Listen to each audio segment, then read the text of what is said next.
What's up, everybody, and welcome to ITG Daily, the show that brings you the hottest in gaming news. I'm Drew Bosa. You can find me on Twitter at ArtisticGamer28, and that is the one, the only Scott Savage. You can find him on Twitter at Savage. Scotty, happy Friday, buddy. It's a long weekend. We will be off on Monday. Just a little PSA for everybody.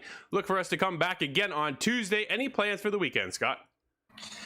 Not particularly. There's the Halo flight trial that I'm hoping to spend some time on, but other than that, I'm pretty open.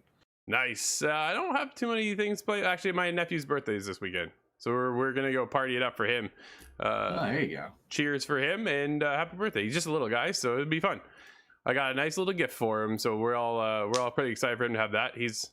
He's not gonna watch this, dude. We have it's called the Fixture Gaming. We're gonna have it on the show here later. But what happens is this thing connects to your Switch Pro controller and allows you to then slide in the Switch for handheld mode, but allow you to actually use the Pro controller instead of having to worry about the drift on the Joy-Cons and things like that. So, I like that. That's something that I need because I have the Joy-Con constantly disconnecting issue. I don't know what that is or if anyone else does, but oh man, is that annoying. No, that does suck. Absolutely, dude. What doesn't suck though is the fact that we're live over on twitch.tv/theofficialitg as well as YouTube.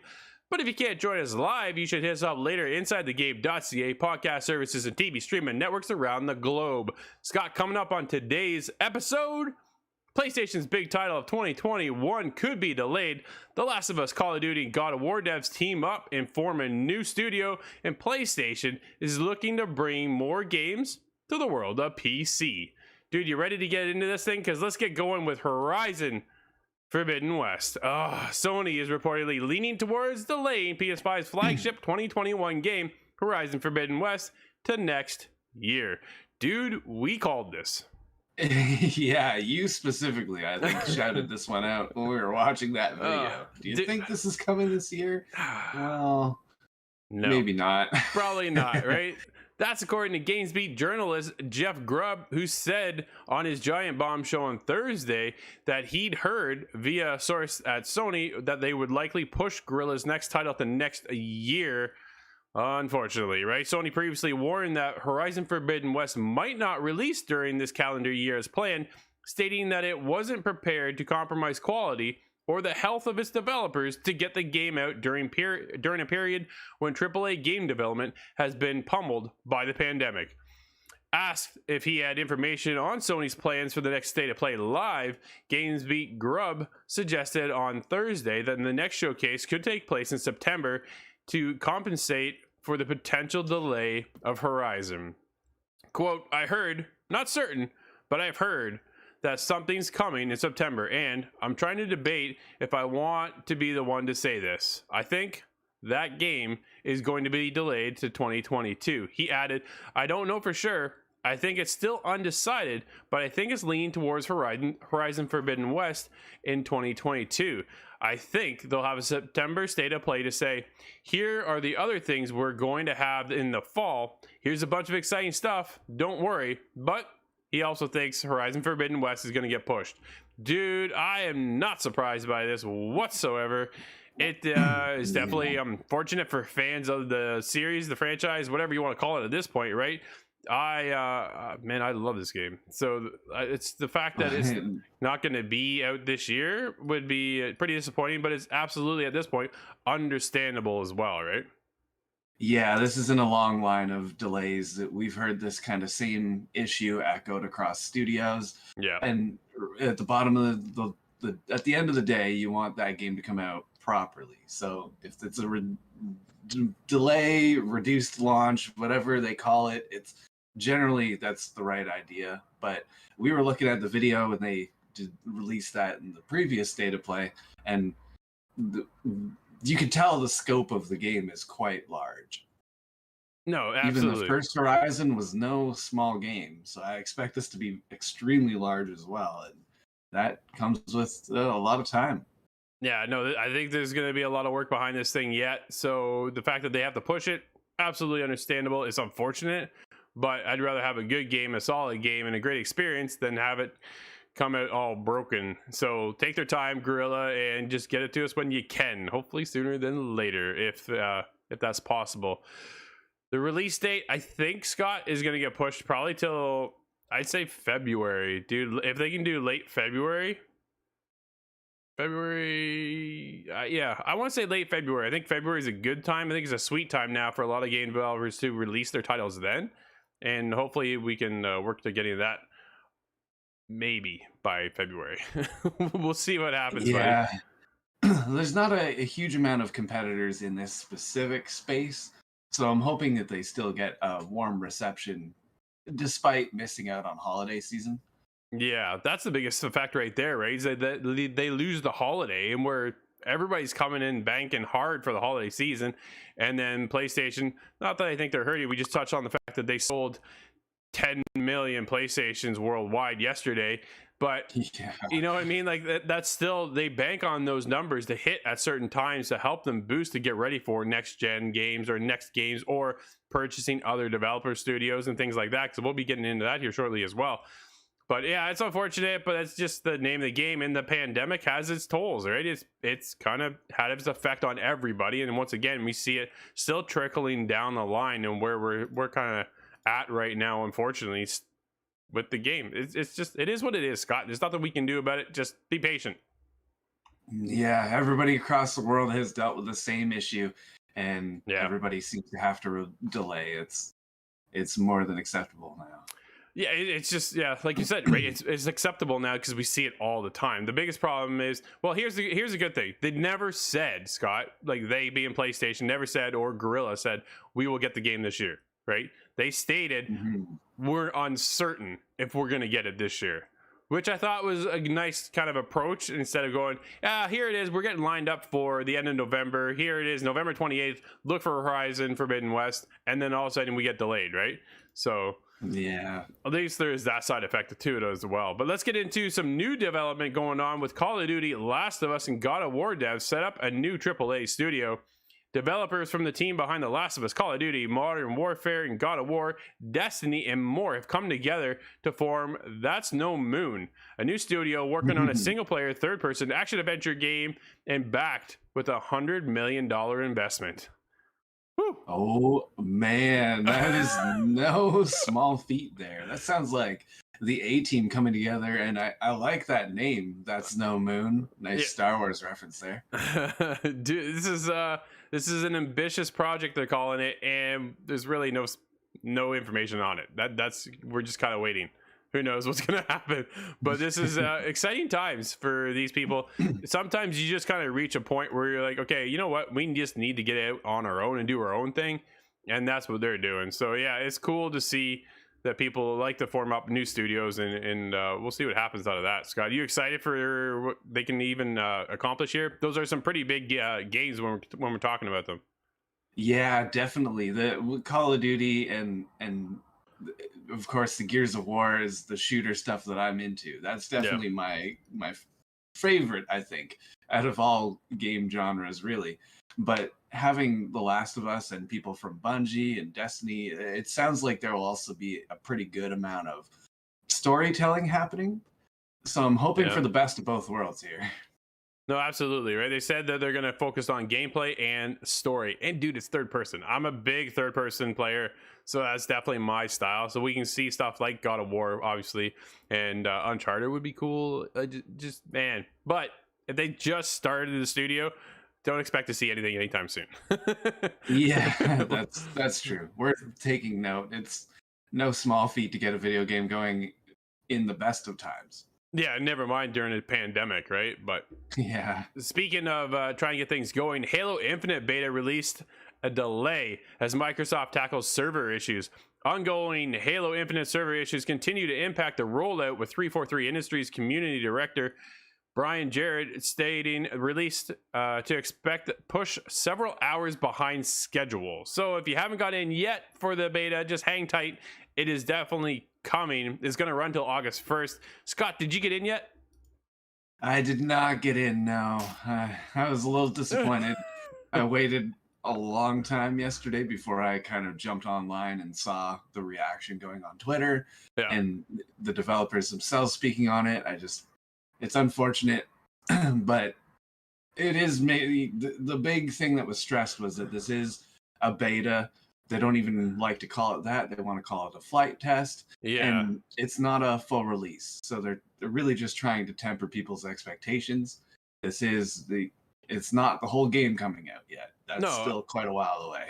Absolutely. He says, we quote, "As we are eager and increasingly impatient, just a friendly PSA that this is a technical test at a scale unlike anything we've done to date." So just be warned, right? Like, they're just trying to get the servers up and running. A lot of people are getting in on this, or at least trying to get in, and we'll see what happens there. I know everybody on ITG are pumped to get in and start playing some Halo. It's been a long time waiting, I think. Hey, Scott? Oh, yeah, it is. I haven't even played Halo 5 in a long time, and that's the most recent one. I've been going back to Master Chief Collection, and there's always a huge amount of people playing there, so I expect this one will be quite a hit. Absolutely. I was just about to say, Scott, you made the point.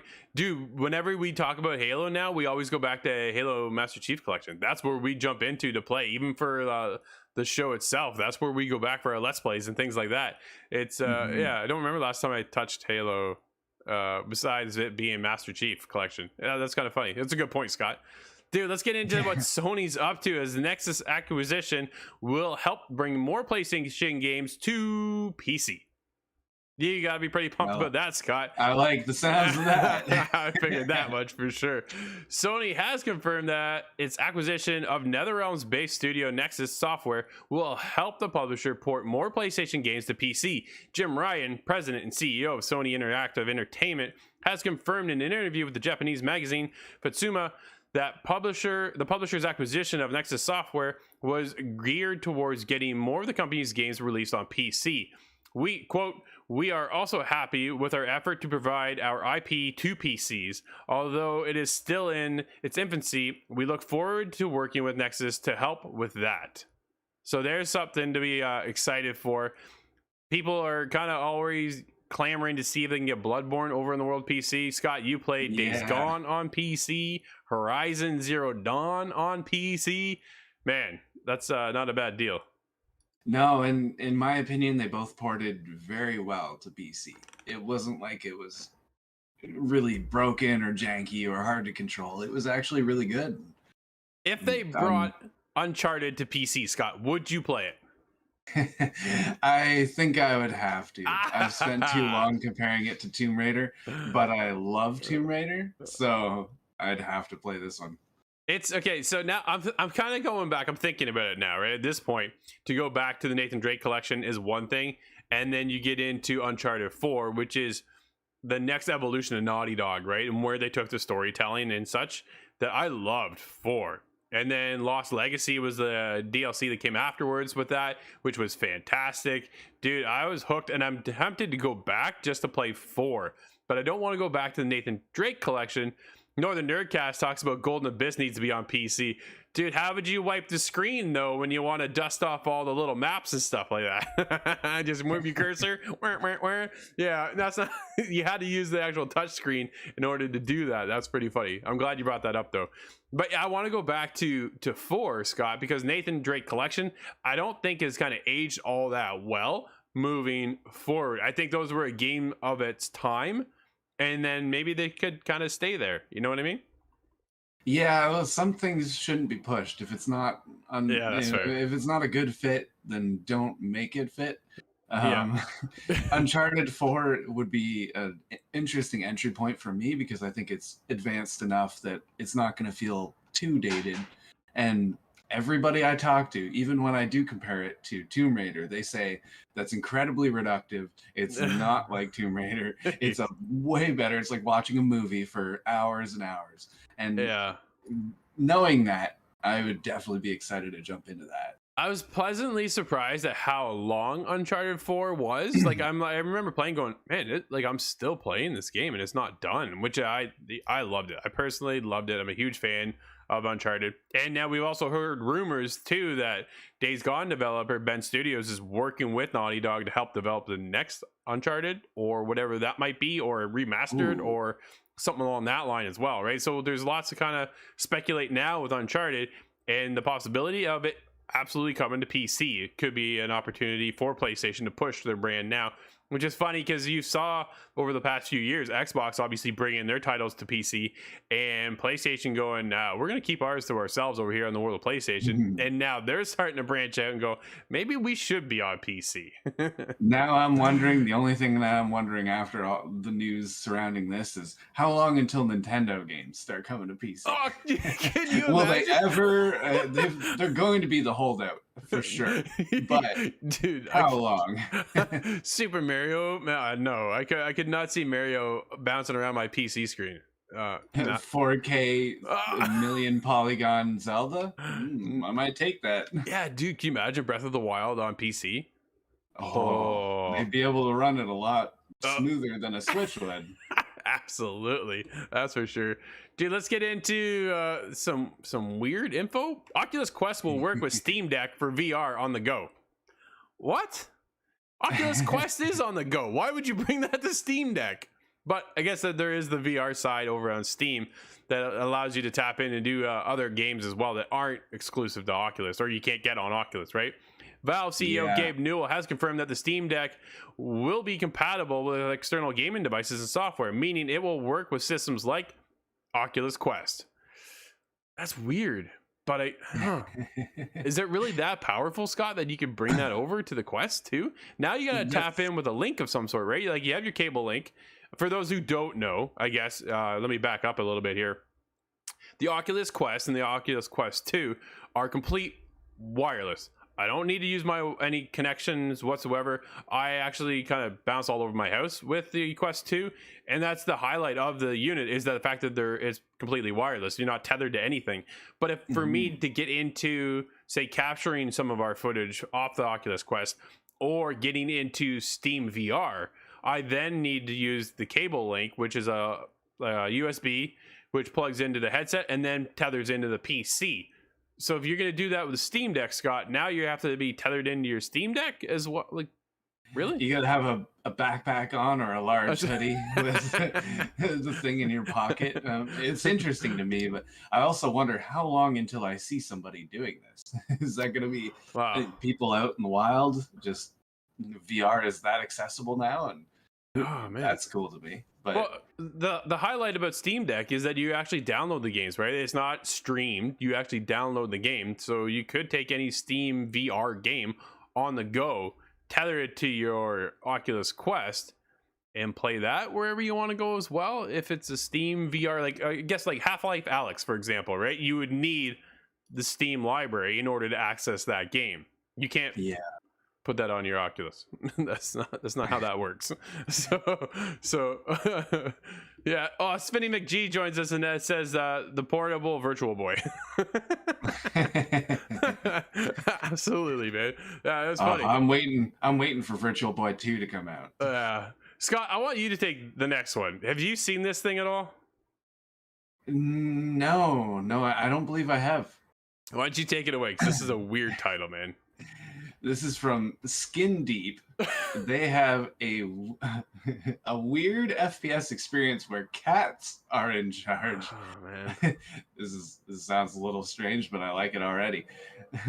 What do you get when you have a team that just really wants to make a really weird shooter? A really weird shooter where cats are in charge. That's exactly what the team over at Blendo Games is doing with its newest title called Skin Deep. There's sneezing, there's getting weird stuff stuck to the bottom of your feet, and there is a need to survive while trying to escape a group of pirates after being frozen on a cargo ship by an insurance firm run by cats. What? Yep. What? So, what is Skin Deep? If that wasn't explanation enough, it's a world where insurance companies keep valuables safe, including people. They free you and store you into cargo ships, and that's where you start. You're frozen. Everything is fine and dandy until a group of pirates decide to board the ship and throw everything into mayhem. It's up to you as the player to unthaw and throw yourself into the chaos using weapons and good old-fashioned stealth to try and survive in this sandbox. It's goofy, challenging, and provides a perfect blend of gameplay styles to make Skin Deep stand out. Yeah, I think stand out is the right word for this one. Dude, I am lost for words for this one. I don't know if you're a cat guy, but what does this one sound like to you? Are you intrigued? Or? No, not in the slightest. I want nothing to do with this game. This one's not for me. This one just sounds a little too out there for me. I don't get it. I just don't get it. I think it's going to be there for somebody to check out and have a good time, but it's not for me. What I am intrigued, though, for Scott is the next title. Stray was revealed some more details yesterday, buddy. Stray trailer shares new gameplay details and slight delay. Here we go with more delays, Scott. Yeah. Blue 12 Studio walked us through the cat-centric game Stray during the Annapurna Interactive Showcase yesterday. The new trailer focuses on the game's protagonist and world, including a look at one friendly little drone, and breaks the news that Stray will now launch in early 2022 on PlayStation 5, PS4, and PC. Scott, you, dude, are pumped for this game. Yeah, the moment I saw their reveal trailer, I thought, oh, what is this? This is stylized. This looks great. I like the environments, but wait a minute, you are the cat. Yeah. I do like that. And the sounds of it coming to PC, that's where I'm going to have to experience that. Absolutely. No, I'm looking forward to this game too. This game looks super cool and looks like a ton of fun. And there's a lot of verticality in this game by the looks of things as well. So I'm definitely intrigued. But Scott, why don't we get into game releases and announcements, as we only have a few minutes left of today's episode? Yeah, here is one. We have a lot of updates, not a lot of releases. So let's run down the updates here because I think this one is for you, actually. Sure This is. is Marvel Avengers, created by Square Enix, has an expansion, The Black Panther War for Wakanda, Woo! and that will launch August 17th. Yeah. This is a free update to all owners of the core game. And in addition to adding Black Panther, the third new playable superhero, the War for Wakanda expansion also brings with it two new villains, a brand new environment to explore, new enemies, the Bernanzana outpost, new solo or multiplayer drop zones, and threat sector missions, and more. Dude, I can't This wait. this sounds like a very sizable update, and I know you've been waiting on this one actually. Steve and I are jumping in this one. I cannot wait to jump in. I actually just recently jumped back into the world of Avengers just because I've been away so long, and they've had some updates since. So yeah, no, I'm definitely back. And then on the 17th, oh man, You're gonna be later. back in a big way. Oh, I cannot wait. It looks so good. I'm so pumped for this DLC. But what else do we have coming, Scott? Because we only have a few minutes. We have 2 minutes left, buddy. Yeah, let me run down this update fairly quickly. New Pokemon Snap update adds 3 new areas and even more Pokemon to discover, and this is supposed to be a free update.